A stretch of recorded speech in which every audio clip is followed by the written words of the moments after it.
الأنبياء والمرسلين أما بعد فأعوذ بالله من الشيطان الرجيم بسم الله الرحمن الرحيم قد جاءكم من الله نور وكتاب مبين صدق الله العظيم وبلغنا رسوله النبي الكريم الأمين ونحن على ذلك لمن الشاهدين والشاكرين والحمد لله رب العالمين إن الله وملائكته يصلون على النبي يا أيها الذين آمنوا صلوا عليه وسلموا تسليما الصلاة والسلام عليك يا رسول الله الصلاة والسلام عليك يا رسول الله الصلاة والسلام عليك يا حبيب الله الصلاة والسلام عليك يا حبيب الله وعلى آلك وأصحابك يا نور الله وأصحابك يا تمام حمد و تعریف و ثنا اللہ جل جلالہ کے لیے جو خالق کائنات بھی ہے اور مالک شجاعت بھی۔ حمد و ثنا کے بعد حضور نبی اکرم رسول محتشم نبی مکرم اللہ کے پیارے امت کے سہارے رب کے محبوب دانائے غیوب فخر عرب و عجم والی کون و مکان سیاہ لامکان سرنشین میں وشا شہنشاہ حسینہ تتمہ دوران جلوہ صبح ازل نور ذات لم یزل باعث تکوین عالم فخر آدم و بنی آدم نیر بطھا رازدار ماؤہا صاحب نشرہ معصوم آمنہ سیدنا احمد مجتبی محمد مصطفیٰ علیہ السلام کی بارگاہ ناز میں عقیدتوں محبتوں کا خراج پیش کرنے کے بعد میرے واجب الاحترام اساتذہ کرام علماء کرام اور سامعین حضرات السلام علیکم ورحمۃ اللہ وبرکاتہ۔ وعلیکم السلام ورحمۃ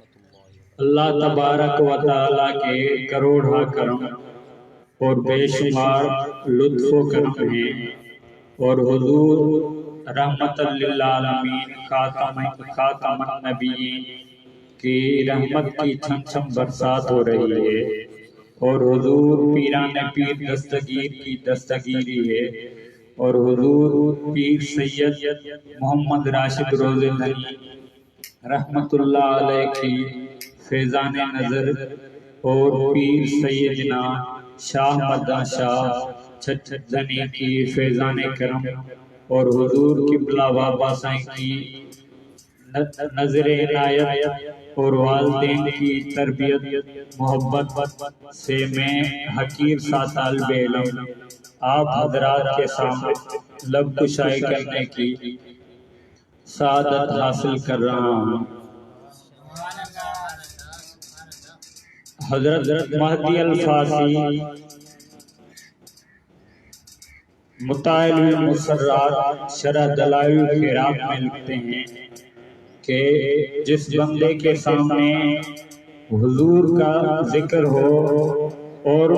اس کا چہرہ چمک نہ جائے تو اس کا دل دھڑکنے والا دل کسی مومن کا ہو ہی نہیں سکتا۔ جس مومن کے سامنے جس بندے کے سامنے حضور کا ذکر ہو اور اس کا چہرہ چمک جائے تو سمجھ جائیں کہ وہ کسی مومن کا دل ہے اور وہ کسی مومن کا چہرہ ہے جو حضور اکرم صلی اللہ علیہ وآلہ وسلم کے نام آنے سے چمک اٹھتا ہے۔ حضور اکرم میں نے جو آیت کریمہ پڑھنے کا شرف حاصل کیا ہے جس میں اللہ تبارک و تعالی فرماتا ہے فرما رہا ہے کہ قد جاءکم من اللہ نور و کتاب مبین، اکثر اور بیشتر مفسر اس نور سے حضور اکرم صلی اللہ علیہ وآلہ وسلم کی ذات مراد لیتے ہیں۔ حضور اکرم صلی اللہ علیہ وسلم اس دنیا میں تشریف لائے تو بڑے پروٹوکول کے ساتھ آئے کہ جو نبی گزر گئے حضور اکرم صلی اللہ علیہ وسلم کی بشارت دے کر گزر گئے۔ حضرت عیسیٰ علیہ السلام نے فرمایا کہ میرے بعد نبی آئے گا جس کا نام احمد ہوگا۔ تو جب حضور اکرم صلی اللہ علیہ وسلم آئے تو اللہ نے فرمایا قد جاءکم من اللہ نور و کتاب مبین۔ اس میں پہلے قد ہے، پھر جا کے اوپر مد ہے، پھر شد ہے۔ اس میں اللہ تبارک و تعالی فرما رہا ہے، ظاہر کر رہا ہے کہ آنے والا ایسے نہیں آیا، بڑی شد و مد کے ساتھ تشریف لایا ہے۔ تو حضور اکرم صلی اللہ علیہ وسلم اس نور سے مراد حضور اکرم صلی اللہ علیہ وسلم۔ ساری امت حضور کو نور مانتی ہے، لیکن جب نور کی تقسیم ہوتی ہے تو امت میں اختلاف ہے۔ نور کی دو تقسیمیں ہیں، ایک نور مانوی ہے اور دوسرا نور حسی۔ نور مانوی جسے ذہن نور تسلیم کرے، قرآن نور ہے، علم نور ہے، سچائی نور ہے، یہ نور مانوی ہے۔ جسے علم ذہن تسلیم کرے اسے نور مانوی کہتے ہیں۔ اور جسے جو آنکھوں سے نور دیکھا جائے، جیسے بلب چمک رہا ہے، ہمارے آنکھوں کو تاثیر پہنچا رہا ہے، اسے نور حسی کہتے ہیں۔ یعنی نور جو آنکھوں سے دیکھا جائے اسے نور حسی کہتے ہیں، اور جسے دماغ نور تسلیم کرے اسے نور مانوی کہتے ہیں۔ حضور اکرم صلی اللہ علیہ وسلم نور مانوی ہے، اس میں امت کا کوئی اختلاف نہیں۔ حضور اکرم صلی اللہ علیہ وسلم تشریف لائے، جہالت ختم ہو گئی، جہالت کی زد میں آئے۔ حضور صلی اللہ علیہ وسلم تشریف لائے تو ظلمت ختم ہو گئی، اسے نور مانوی کہتے ہیں۔ حضور صلی اللہ علیہ وسلم تشریف لائے، حضور اکرم صلی اللہ علیہ وسلم پر نور حسی کا بھی ظہور ہوتا رہتا تھا۔ حضور اکرم صلی اللہ علیہ وسلم رات کو بیٹھے رہتے تھے تو اندھیرا چھایا رہتا تھا، تو کبھی حضرت عائشہ صدیقہ فرماتی ہیں کہ میری سوئی گم ہو گئی، تو حضور اکرم صلی اللہ علیہ وسلم تشریف لائے اور مسکرائے، تو میں نے حضور اکرم صلی اللہ علیہ وسلم کے چہرے کی چمک سے میں نے وہ سوئی ڈھونڈ لی، تو یہ حسی نور کا ظہور ہوتا رہتا تھا، اور غلبہ نور مانوی کا غلبہ رہتا تھا حضور اکرم صلی اللہ علیہ وسلم۔ حضرت حلیمہ سعدیہ فرماتی ہیں کہ جب سے حضور اکرم صلی اللہ علیہ وسلم میرے گھر میں تشریف لائے تو مجھے دیا جلانے کی ضرورت ہی نہیں پڑتی تھی، جہاں بھی روشنی کی ضرورت ہوتی تھی تو میں اسی کمرے میں حضور اکرم صلی اللہ علیہ وسلم کو لے کر جاتی تھی، تو وہ کمرہ روشن ہو جاتا تھا حضور کے نور سے۔ قاضی ثناء اللہ پانی پتی تفسیر مزاری میں لکھتے ہیں کہ محلے کی عورتوں نے حضرت حلیمہ سعدیہ سے کہا کہ تمہیں کون سا خزانہ ہاتھ آ گیا ہے کہ تو رات کو بھی چراغ نہیں بجھاتی؟ بڑے بڑے امیر خاندان کے لوگ بھی چراغ بجھا کر سوتے ہیں، لیکن تیرے گھر میں 24 گھنٹے چراغ جلتا رہتا ہے، رات کو بھی تو چراغ نہیں بجھاتی، تیرے پاس کون سا خزانہ ہے؟ تو حضرت حلیمہ سعدیہ ان عورتوں کو لے کر آتی ہے، حضور اکرم صلی اللہ علیہ وسلم پالنے میں سوئے ہوئے ہوتے ہیں، تو حضور اکرم صلی اللہ علیہ وسلم نے کی طرف حضرت حلیمہ سعدیہ اشارہ کر کے فرماتی ہیں جب سے یہ پیارا میرے گھر میں تشریف لائے مجھے دیے کی ضرورت ہی نہیں پڑی، میں نے دیے توڑ دیے ہیں جب سے یہ پیارا تشریف لایا ہے۔ تو میں نے آج کی اس نشست میں حضور اکرم صلی اللہ علیہ وسلم کے نور مانوی پر گفتگو کرنی ہے۔ قرآن مجید کے دامن میں موجود ہے کہ جب کوئی شخص یہ سنتا تھا کہ اس کے گھر میں بیٹی پیدا ہوئی ہے تو اس کا چہرہ غصے سے لال ہو جاتا تھا، اور جب تک وہ اس بیٹی کو گھڑا کھود کے اس میں زندہ دفن نہیں کر لیتا تھا تب تک وہ اس معاشرے میں سر اٹھا کے جینے کے قابل نہیں ہوتا تھا جب تک وہ اپنی بیٹی کو اس گڑھے میں دفن کرے اور اس کی چیخیں اس کے دل پر اثر نہ کریں، تب تک وہ اس معاشرے میں جینے کے قابل نہیں ہوتا تھا۔ تو پھر حضور اکرم صلی اللہ علیہ وسلم تشریف لائے اور اس جگہ کو بدل دیا۔ آج اگر کوئی اپنی بیٹی کے بارے میں کوئی پیار بھرا جملہ کہتے تو یہ بڑی بات نہیں ہے، کیونکہ آج بیٹی کی عزت ہے، بیٹی کی آبرو ہے، لیکن 1400 سال پہلے جب بیٹیوں کو زندہ درگور کیا جاتا تھا تب حضور اکرم صلی اللہ علیہ وسلم نے آ کر اس جگر کو بدلا اور فرمایا ہے کہ فاطمہ میرے جگر کا ٹکڑا ہے، میری بیٹی میرے جگر کا ٹکڑا ہے۔ تو حضور اکرم صلی اللہ علیہ وسلم کے نور سے بیٹیوں کو زندہ درگور کیا جاتا تھا، تو حضور اکرم صلی اللہ علیہ وسلم نے فرمایا کہ فاطمہ میرے جگر کا ٹکڑا ہے۔ اور ایک روایت ہے کہ حضور اکرم صلی اللہ علیہ وسلم نے فرمایا کہ جس نے 2 بیٹیوں یا 2 بہنوں کو پروان چڑھایا اور ان کی شادی کی تو وہ جنت میں میرے ساتھ ایسے ہوگا جیسے یہ 2 انگلیاں ہیں۔ تو ایک صحابی نے پوچھا کہ اگر کسی کی ایک بیٹی ہو تو حضور اکرم صلی اللہ علیہ وسلم نے فرمایا وہ بھی میرے ساتھ ایسے ہوگا جیسے یہ 2 انگلیاں ہیں۔ اب اس کے پیچھے فلسفہ دیکھیں کہ کہاں بیٹیوں کو زندہ دفن کیا جاتا تھا اور کہاں ایک بیٹی والا بھی خواہش کر رہا ہے کہ میری بھی 2 بیٹیاں ہوتی اور میں بھی یہ شرف پاتا کہ جنت میں حضور اکرم صلی اللہ علیہ وسلم کے ساتھ ان 2 انگلیوں کی طرح ہوتا۔ تو یہ حضور اکرم صلی اللہ علیہ وسلم کے آنے سے ہوا۔ اور ایک روایت ہے کہ حضرت عائشہ صدیقہ فرماتی ہیں کہ حضور اکرم صلی اللہ علیہ وسلم نے گھر تشریف لائے اور میں نے حضور اکرم صلی اللہ علیہ وسلم سے عرض کیا کہ ایک عورت ہمارے گھر آئی، وہ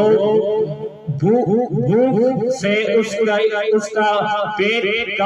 کمر سے لگ رہا تھا، پیٹ سے لگ رہا تھا، اس کے پہلوں میں اس کی 2 بیٹیاں بھی تھی۔ اس نے صدا لگائی کہ کچھ کھانے کو دے دیں، تو میں نے ایک بار ڈھونڈا کچھ نہیں ملا۔ میں نے سوچا کہ حضور کا گھر ہے، کوئی سائل خالی نہ جائے، تو میں نے پھر سے ڈھونڈا تو ایک سوکھی ہوئی کھجور ملی، چھوارا ملا، تو میں نے اس عورت کو دیا۔ وہ خود بھی بھوکی تھی لیکن اس نے اس چھوارے کے 2 حصے کیے اور ایک بیٹی کو دیا اور دوسری بیٹی کو دیا۔ وہ بھی بھوکی تھی لیکن اس نے خود نہیں کھایا۔ یہ کہتے کہتے حضرت عائشہ صدیقہ رضی اللہ تعالیٰ عنہ آپ دیدہ ہو گئی، تو حضور اکرم صلی اللہ علیہ وسلم نے فرمایا کہ عائشہ جب یہ عورت اپنے اعمال کی وجہ سے جہنم میں جا رہی ہوگی تو اس کی یہ دو بیٹیاں اللہ تبارک و تعالیٰ سے سفارش کریں گی کہ ہماری ماں کی بخشش فرما دے، اور اللہ تبارک و تعالیٰ ان بیٹیوں کی سفارش سے اس عورت کی بخشش فرما کر جہنم سے نکال کر جنت میں ڈال دے گا۔ کہاں بیٹیوں کو دفن کیا جاتا تھا اور کہاں بیٹیاں باعث عزت و شرف اور جنت میں دخول کا سبب بن گئی۔ یہ بیٹیوں کا تھا، بہنوں کو بھی ایسے دفن کیا جاتا تھا۔ اگر باپ بیٹی کو دفن کرنے جاتا تھا تو اس کے ساتھ بھائی بھی ان کے ساتھ جاتا، کیونکہ بھائی بھی ان کے ساتھ جاتا تھا، کیونکہ حضور اکرم صلی اللہ علیہ وسلم در یتیم ہیں، سینہ صدف میں پرورش پانے والے اکیلے حضور اکرم در یتیم ہیں۔ حضور اکرم صلی اللہ علیہ وسلم کا نہ سگا بھائی تھا نہ سگی بہن تھی، لیکن حضور اکرم صلی اللہ علیہ وسلم جب حضرت حلیمہ سعدیہ رضی اللہ تعالیٰ عنہ کے گھر تشریف لے گئے تو ان کی ایک بیٹی جن کا نام شیمہ تھا، تو وہ وہاں حضور اکرم صلی اللہ علیہ وسلم نے پرورش پائی۔ شام کو جب عرب کا روایت تھا کہ شام کو جب عورتیں کھانا پکانے کے لیے بیٹھتی تھیں تو بہنیں اپنے بھائی کو کھلے میدان میں لے کر آتی، تو سب بہنیں بنو سعد کے قبیلے کی سب بیٹیاں اپنے اپنے بھائی کو لے کر آتی اور ان کے حسن کا مقابلہ کرتی۔ اگر کس کی رنگت کالی ہوتی تو وہ نقوش کو معیار حسن قرار دے کر اس کا حسن بیان کرتی کہ اگر نقوش نہیں تو حسن نہیں ہو۔ اگر کسی کے بھائی کی رنگت سفید ہوتی تو وہ کہتی اگر رنگ نہیں تو کچھ نہیں۔ ایسے میں حضرت شیمہ اپنے ویر محمد صلی اللہ علیہ وسلم کو لے کر آتی اور کہتی میرا بھائی بھی آ گیا ہے، تو وہ سب کہتی کہ تیرے بھائی کا تو مقابلہ نہیں۔ تو پھر حضرت شیمہ کا سر فخر سے بلند ہو جاتا اور حضرت محمد مصطفیٰ صلی اللہ علیہ وسلم کو اپنے سینے سے لگا کر دعا دیتی تھی کہ آج تو بچوں کا سردار ہے، کل میں دیکھو کہ تو جوانوں کا بھی سردار ہو۔ تو حضرت شیخ محقق لکھتے ہیں اور سیرت کی کتب میں بھی آتا ہے کہ حضور اکرم صلی اللہ علیہ وسلم کی ایک غزوے میں حضرت شیمہ کے قبیلے جہاں وہ شادی کر کے گئی تھی اور بچے پیدا ہوئے تھے، تو ان کا اس غزوے میں حضور اکرم صلی اللہ علیہ وسلم کی لڑائی ان کے ساتھ ہوئی تھی، تو ان کے کچھ لوگ شہید بھی ہوئے تھے اور قیدی بھی بن کر آئے تھے۔ تو عرب کا روایت تھا کہ ان کو چھڑانے کے لیے فدیہ اکٹھا کرتے تھے، تو سردار سب مل کر جب حضرت شیمہ کے گھر آئے تو انہوں نے پوچھا کہ تم یہ کیوں کر رہے ہو، کیوں اکٹھا کر رہے ہو؟ تو انہوں نے فرمایا کہ ہماری ایک نبی کے ساتھ لڑائی ہو گئی ہے جس کا نام محمد ہے، تو انہوں نے کہا تم یہ چھوڑ دو، وہ میرا بھائی لگتا ہے، مجھے لے کر چڑھو، میں تمہارے قیدی چھڑا کے لاتی ہوں۔ پھر حضرت شیمہ سرداروں کے ساتھ حضور اکرم صلی اللہ علیہ وسلم کی خیمے کی جانب بڑھی یہ وہ دور تھا کہ ادب کی آیتیں اتر چکی تھی اور صحابہ حضور اکرم صلی اللہ علیہ وسلم کے خیمے کے باہر ننگی تلواروں سے پیرا دے رہے تھے۔ جب حضرت شیما حضور اکرم صلی اللہ علیہ وسلم کے خیمے کی جانب بڑھی تو صحابہ نے تلواروں سے روک دیا اور کہا کہاں چلی دیہاتی عورت، تو نہیں جانتی کہ آگے کوچے رسول ہے؟ تو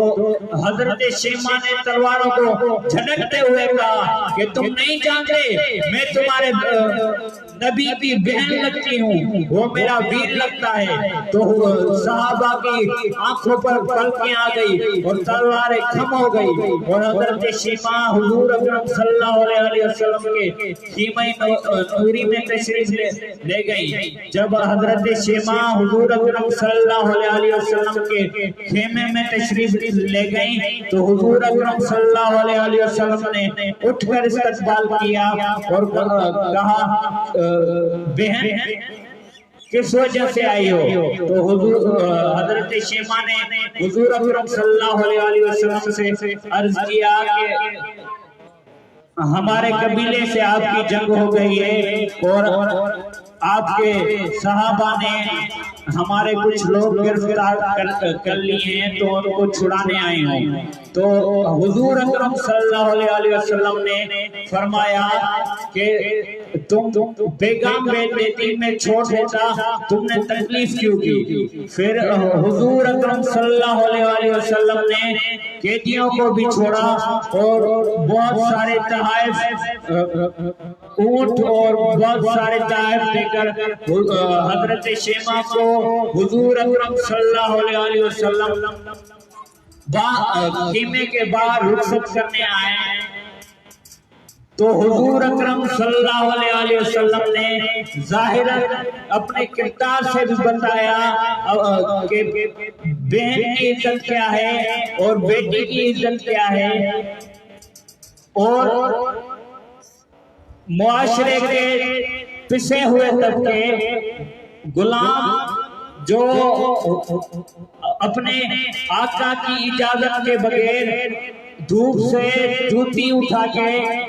اگر چھاؤں میں رکھ دے تو آقا اس پر بھی کوڑے برساتا تھا کہ تو اتنا متکبر ہو گیا ہے، میری اجازت کے بغیر تو نے جوتے دھوپ سے اٹھا کر چھاؤں میں رکھے ہیں۔ آقا اس پر بھی کوڑے برساتا ہے، لیکن جب عرش کا راہی عرش سے واپس آتا ہے تو حضرت سیدنا بلال رضی اللہ تعالیٰ عنہ کو قریب کر کے کہتا ہے کہ اے بلال تو کون سا عمل کرتا ہے؟ میں نے تیری جوتیوں کی آواز جنت میں سنی تھی۔ سبحان اللہ۔ اور جنگ کے میدان میں فرماتے ہیں اور حضور اکرم صلی اللہ علیہ وسلم جنگ ہو رہی ہے اور حضرت بلال سے پوچھ رہے ہیں کہ اب کیا کرنا چاہیے ہمیں؟ یہی وجہ ہے کہ قریشیوں کے امیر حضرت سیدنا عمر فاروق حضرت